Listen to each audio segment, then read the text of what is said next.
Good morning, guys. Happy Friday. A little late this morning. It's just almost 7 o'clock here, so sorry about that. I slept in. For a change, I actually slept. So I wanted to remind you guys of something or make it go back in your life. Remember when a lot of us were kids and we were watching cartoons and the Martians invaded, or were little green men? I mean, that was always the big thing, right? And the comment was always, "Take me to your leader." You know, can you imagine if something like that happened now? Who the hell is the leader? Okay, personal belief here. There's a big difference between leaders and managers. All right, and I'll give you my definitions of them, if you will. Okay, a manager typically is somebody who has the ability to do a task better than everyone else, and therefore they can teach other people how to do it. A leader is the person who has the ability to motivate people to do something they otherwise might not want to do. Okay. Those are my definitions. That's not Webster's. That's not anything like that. Okay. That's just how this squirrel cage figures it out. Right. There are some leaders who are also very good managers. There are some managers who, suck at leadership. There are some leaders that suck at management. And then there's some people like Biden who suck at both. Okay. But this is the situation we find ourselves in an SHTF situation. We need leadership, not management. Just because somebody can do something doesn't necessarily mean they're the ones to make the decisions on what is going on. All right. And I'll give you an example. I'm going to give you a couple. Yesterday in New York, the city council, this is, I mean, as insane as you get, okay, passed a bill to allow permanent residents, green card holders, not citizens, the right to vote in municipal elections. Okay? If you live in one of the 5 boroughs for 30 days and you have a green card, you're allowed to vote in the city elections. Okay?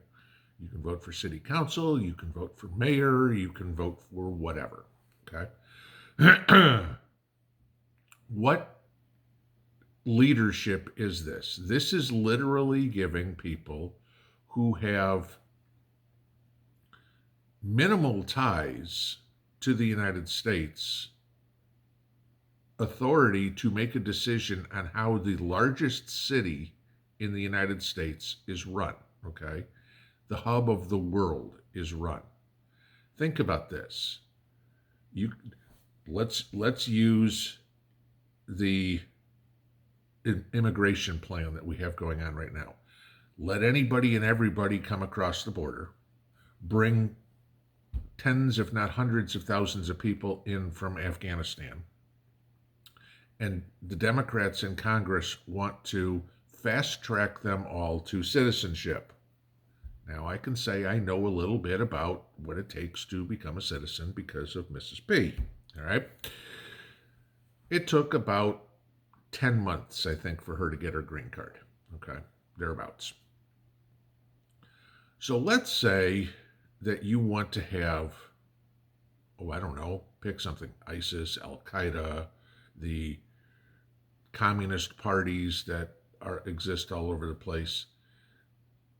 They could literally come to the United States under these Biden policies, under these Democrat policies, get fast tracked to a green card, vote in the elections, and then all of a sudden take over city council or take over New York City.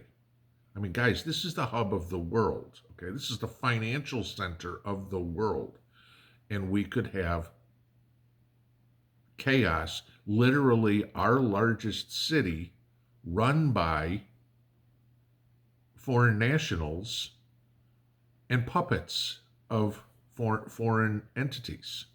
That's how scary this crap is. Okay. Now, like I said, the different. This is by no means is this leadership. This is complete political partisanship. Can't think past the tip of their nose. These Democrats figure, hey, no problem. We'll bring a bunch of uh, foreigners in here who can't even speak English. We'll let them vote. They'll vote for us, because we like to give them free stuff, and we'll stay in power forever. Okay. Not like there's a big risk in New York City of the Republicans taking control of city council anytime soon. But what they don't see is they've just opened the door for them to be pushed out and radical groups come in. Okay. This is the first step to New York City trying to secede from the rest of the United States. Okay. They do not want to be, at least the city council, does not want to be part of the United States. They want to be a separate country. Face it, that's exactly what it is. Okay. But going back to what I said about leadership versus management. Leadership, again, like I said, Biden is certainly no leader. But then you look at heads of state around the rest of the world. Xi Jinping, yeah, I'd say he's a leader. He convinces his people, however heavy-handed it is, to do things they may not want to do. Now, is he looking out for his people? Yeah. Why would you say so? Well, his expansionist policies, Taiwan, the Belt and Road Initiative, whatever it would be, to get Chinese product out, but guys, it's also to get food in, okay? That's trying to take care of his people. Does Biden, Johnson, any of what's his nuts who just replaced Merkel, do they give a rat's ass about feeding their people? They give it lip service. That's about it. I want to give you this, okay? And to think about how leadership is different. We all know food prices, right? Food prices are up everywhere, across the world, okay? But who's going to be our biggest enemy? I have not seen Constantine or any of the other Russian channels I watch talk about major increases in food in Russia. Okay. Yes. Typical inflation, stuff like that, but not crazy like we're seeing. Okay. China. Vegetable prices are up 30.6% this year. Okay. Eggs, 20.1%. Freshwater fish, 18%. However, notice this one. The main product of a Chinese diet, which is pork, has gone down. Meat prices have decreased in China by 32.7%, almost a third. Okay. When's the last time you went to go buy meat at the store? What's meat done here? I mean, Mrs. P and I were in Kroger over last weekend and saw chicken thighs for $1.69 a pound. I remember last year, this time, it was chicken breasts for $1.69 a pound. I saw in the store, where was it, yesterday? No, in the last couple of days, pork loin, $1.99 on sale. Okay, that used to be the normal price. Beef, forget it. Okay. Why is this happening? Because the leadership in China had the foresight to literally buy all the American pork producers. Smithfield, if you guys don't know, Chinese owned. It's where the biggest pork producer in the United States is owned by the Chinese. Where do you think all the pigs are going? Okay. So all of a sudden, the proteins that are costing us so much that are produced here are going to feed our enemy. So think about this for anybody who is a pig farmer. Literally, you're raising the pigs to feed the people that are going to try to take over. Okay, I'm not blaming you. Don't get me wrong. This is the lack of leadership that we have in the United States. This is the same thing that's going to happen in an SHTF situation. Go back to caveman periods, okay? Who was the leader of a tribe? Back then, it used to be the biggest, strongest guy. Why? Because he was the one who could provide food or whatever would be, and lead against attacking other tribes. Throughout history, you have seen good leaders. George Washington was a good leader. I mean, we all know the picture crossing the Delaware, okay?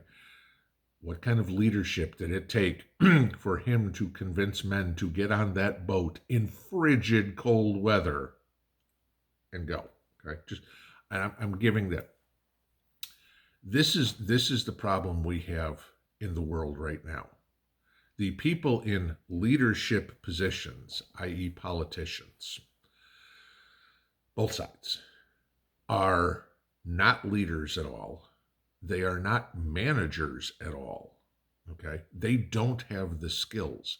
This is the thing. Look at American politics, and I will speak for this again because it's what I know better than Canadian or German or British or Australian or anything like that. The majority of our politicians are lawyers. What skill does a lawyer have that will help you in an SHTF situation? None. Okay? Zero. In a without rule of law situation, which is SHTF, okay, a lawyer is useless. But yet those are the people that we have making the decisions for the country at this point. And it's gotten worse over time. I mean, you go back. Washington wasn't a lawyer. Jefferson wasn't a lawyer, etc. I mean, the guys who wrote the Constitution weren't lawyers. Okay? For the most part, they were farmers. Here's the thing. The skills you and I have are going to be what is needed to correct all the fuck-ups that the skills they have created. It ain't going to get better with all these yahoos in any country leading the country because, again, they don't have leadership skills. They don't have management skills. Again, like I said at the top, leadership, the ability to convince somebody to do something they otherwise wouldn't want to do. Use the vaccines, for example. Have any of them made a good point as to why somebody should do it? Giving you a check is not leadership. Threatening your job is not leadership. Okay, that's dictatorial. That's not leadership. Leaders are going to be the ones that come out the other end in SHTF. They are going to be the ones most sought after when the balloon goes up, which is probably going to be pretty soon. You, me, we are going to be the leaders. Why? Because we have the skills, we have the capacity to manage things, but we also have the foresight and the knowledge on how things need to be accomplished. And people are, this country, every country, people are going to be clamoring for something to grab onto, some sort of leader. And as much as I hate to tell you this, guys, that's going to be you and me. Because we're the only ones who have our eyes open enough, have built networks, have prepared for security situations, for food situations, for shelter situations, for power situations, for heat situations, whatever it would be. People are going to be clamoring for that. You need to be prepared to be the leaders because the folks who claim to be right now are going to be coming to you. Take that to the bank. Pinball out.